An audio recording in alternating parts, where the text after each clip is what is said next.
ഭാര്യ ഭർത്തൃ ബന്ധം വേർപ്പെടുത്തുന്ന ഒരു വാചകമാണ് ത്വലാഖ്. അനുവദനീയമായ കാര്യങ്ങളിൽ അള്ളാഹുവിന് ഏറ്റവും വെറുപ്പുള്ള ഒന്നാണ് ത്വലാഖ് എന്നത്. ത്വലാഖിന് രണ്ട് തരം വാചകങ്ങളുണ്ട്. ഒന്ന് സ്വരീഹ്, രണ്ട് കിനായത്ത്. എന്ന് വെച്ചാൽ ഒന്ന് വ്യക്തമായ പദങ്ങൾ, മറ്റൊരു അർത്ഥത്തിന് സാധ്യതയില്ലാത്ത വിധം വിവാഹബന്ധം വേർതിരിക്കുന്നു എന്നതിനെ വ്യക്തമായി അറിയിക്കുന്ന പദങ്ങളാണ് സ്വരീഹ്. കിനായത്ത് എന്ന് പറഞ്ഞാൽ സൂചനാ പദങ്ങളാണ്. ത്വലാഖിനുമാവാം, അല്ലാതെയുമാവാം. ഇതിലെ വ്യക്തമായ പദങ്ങൾ പറയുന്ന ഘട്ടത്തിൽ, അഥവാ ത്വലാഖ് എന്ന വാക്ക് ഉപയോഗിച്ച് പറയുന്ന ഘട്ടത്തിൽ, അവിടെ മനസ്സിൽ ത്വലാഖിന് കരുതിയിട്ടില്ലെങ്കിലും ത്വലാഖ് സംഭവിക്കുന്നതാണ്. തമാശയായി പറഞ്ഞാൽ പോലും ത്വലാഖ് സംഭവിക്കും.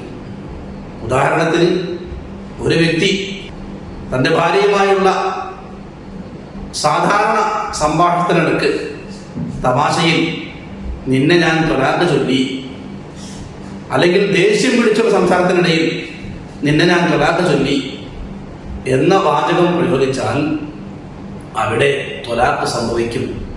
ഒന്ന് പേടിപ്പിക്കാൻ വേണ്ടി പറഞ്ഞതാണ്, അല്ലെങ്കിൽ തമാശക്ക് പറഞ്ഞതാണ് എന്ന ന്യായീകരണങ്ങൾക്ക് സ്ഥാനമില്ല.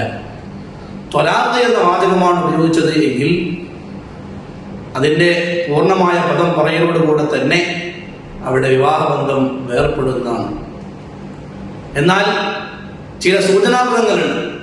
നിന്നെ ഞാൻ ഒഴിവാക്കി, നീ നിന്റെ വീട്ടിലേക്ക് പോയിക്കോ, എനിക്ക് നിന്നെ ആവശ്യമില്ല തുടങ്ങിയ വാചകങ്ങൾ, അത് വിവാഹബന്ധം ഏർപ്പെടുത്തുന്നതിൻ്റെ വ്യക്തമായ പദങ്ങളല്ല, കിനായത്ത് അഥവാ സൂചനാപദങ്ങളാണ്.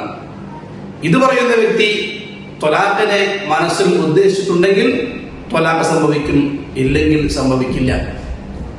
അപ്പോൾ ശ്രദ്ധിക്കേണ്ടത്, ത്വലാഖ് എന്ന വാക്ക് ഉപയോഗിച്ചുകൊണ്ട് തൻ്റെ ഭാര്യയോടോ, അല്ലെങ്കിൽ ഭാര്യ മാതാവിനോടോ, അല്ലെങ്കിൽ ആരോടും വേണ്ട, ഒരാൾ സ്വന്തം റൂമിൽ നിന്ന് ആരും കേൾക്കാതെ ഞാൻ എൻ്റെ ഭാര്യയെ 3 ത്വലാഖ് ചൊല്ലി എന്ന് പറഞ്ഞാൽ പോലും ത്വലാഖ് സംഭവിക്കും.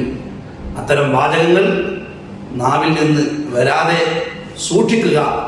പുറത്ത് വന്നു കഴിഞ്ഞാൽ പിന്നീട് ഖേദിച്ചിട്ട് കാര്യമില്ല. തമാശയിൽ പറഞ്ഞാൽ പോലും, ദേഷ്യത്തിൽ പറഞ്ഞാലും ഒക്കെ സംഭവിക്കുന്നതാണ് ത്വലാഖ്. ഈ കാര്യം എല്ലാവരും പ്രത്യേകം ശ്രദ്ധിക്കേണ്ടതാണ്.